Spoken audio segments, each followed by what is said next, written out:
This program is brought to you by the Genesis Communications Network, a world leader in talk radio since 1998. Visit GCNlive.com today.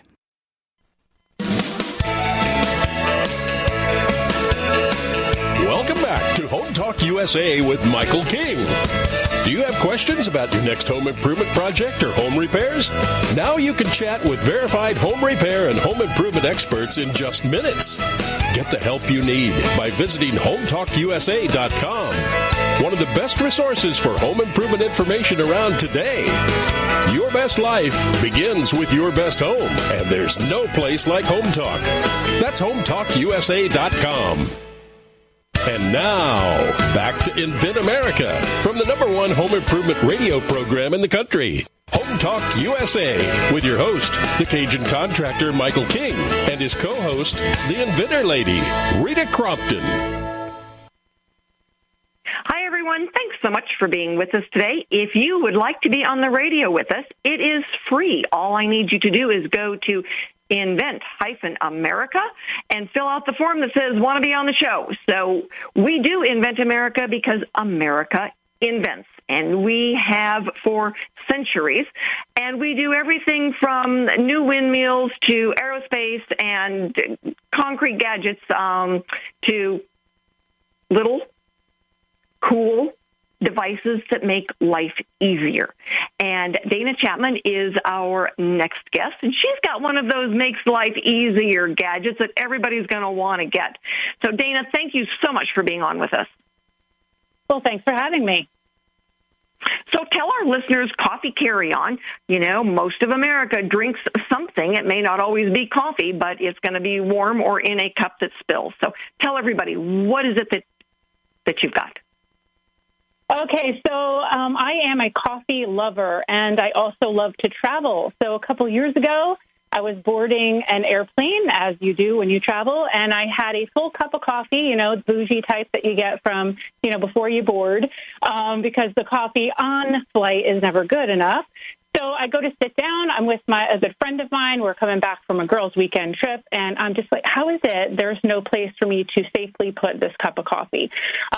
Once you're up in the air, they say when the tray table is down, then you can place your cup of coffee on the tray table. So I was like, there's got to be some other way to utilize that pocket in front of you, because typically it's like you hold the coffee between the knees or on the floor between your feet. I mean, if you're a coffee lover, you know exactly what I'm talking about here. And yes, I do. As well, yeah. So I mean, it's a real problem. The struggle is real. So I had said to my friend, I'm like, there's got to be some way. Now, I'm also a bit of an environmentalist, so it's not like I want to add more plastic to the environment or anything like that. But I was like, there's got to be some material, recyclable, something utilizing that pocket of the seat in front of you. So when we landed, I Googled it, looked it up, and there were a few things on the market, but sure enough, they were plastic and mixed reviews at best. So I got home. My husband has a bit of an engineer mind, and we love to work on projects and solve things together. So I gave him this problem. I said, let's figure it out. So here it is. We went through about probably 5 prototypes or so. I do have a utility patent and a design patent, and it is called the Coffee Carry-On. So it is one single device. It is made of a nice sturdy cardboard. Believe it or not, you can reuse it again and again. It collapses flat, so in between uses, as long as you take care of it, you can use it again. And it also uses an existing cup sleeve, so it's not reinventing the wheel there. Any tapered cup that fits in an existing cup sleeve, it is actually part of the device. So it's you can use a hot beverage, a cold beverage. It's really like, it solves for, I can finally bring my favorite beverage on the flight and enjoy my flight. Well, excellent. And for anybody out there who would like to go and get one of their own, coffeecarryon.com. We will post this on our website. And that way then you can go, take a look, get yours ordered. Probably won't be there by Christmas, but, that's okay, because a lot of us are doing travel in the first quarter of the year because we're going to trade shows. And my husband and I both enjoy coffee. And carrying it on, been there, done that, sprayed soda all over the ceiling of the airplane, made everybody unhappy. So anyway, just a little side note on my part. But, you've got a design patent, you've got a utility patent. I would imagine you've, done some trademark work. Tell us about the junk mail. Yeah, so I'm trying to remember when we first started getting it, if it was when I actually applied for it or because we actually received our utility patent approval before our design patent approval. It took, probably over a year longer to do the design one. But we did start getting junk mail constantly. But because I'm an entrepreneur, I've been in the service industry for a couple decades. I was already really on the pulse of junk mail and realizing I'm going to get tons of solicitations, and I just most of the time just throw that stuff out. It's just recycling. I'm like, I may open it, it may pique my interest, but most of the connections I make, to be honest, they're like how, Rita, you and I connected on LinkedIn. You know, there's other ways of connection that I feel are more authentic and genuine. I can vet it a lot easier. So typically just goes in the recycling.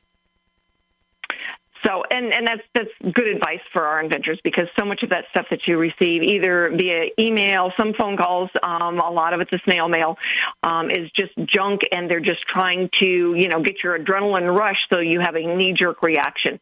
So take a deep breath, follow it up, don't make any crazy calls out there, because there's plenty of us that you can check through. What advice do you have for our listeners in watching for scoundrels, just scoundrels in general in this industry?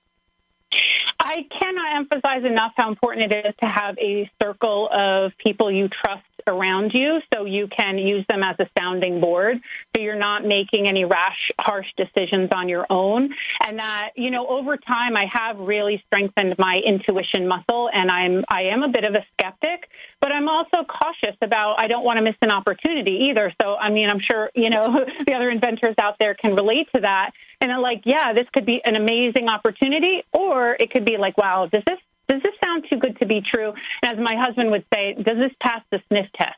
Like, there's just something that's like, it doesn't smell right. Your little... I want to know what a scoundrel smells like so that I can tell everybody. It's like, if you smell this, you throw it away. But you're right in the fact that, you've got to at least take a look. The last thing you want to do is throw away something that says from the law offices of, and it was your law office.